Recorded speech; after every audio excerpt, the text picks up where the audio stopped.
మీరు అడిగిన రూమర్స్ నేను కూడా విన్నాను. ఆ రూమర్స్ పుట్టడానికి కూడా కారణం ఏంటంటే, ఈ సినిమాకి కళ్యాణ్ గారు మోర్ దాన్ ఏ హీరో ఒక రైటరు. కథ ఇచ్చారు. సో, దాన్ని ఆయన రైటర్‌గా చూడట్లేదు చాలామంది.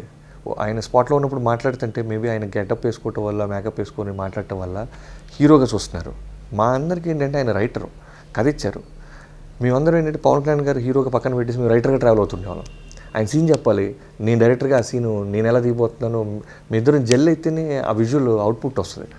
ఆయన అంత ఓపెన్గా మనకి బాబీ మనం ఈ సీన్ ఇలా చేద్దాం ఇలా చేద్దామని ఆయన ఓపెన్ అవుతున్నప్పుడు డైరెక్టర్గా నాకు చాలా ఈజీగా ఉంటుంది.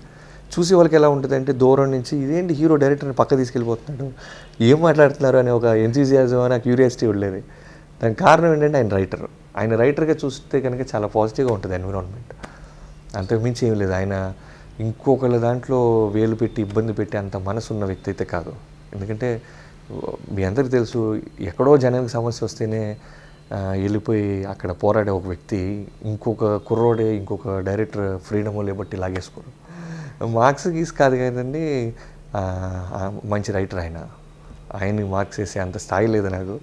ఖచ్చితంగా మంచి రైటర్ ఉన్నారు, మంచి కమర్షియల్ థాట్స్ ఉంటాయి ఆయనకి.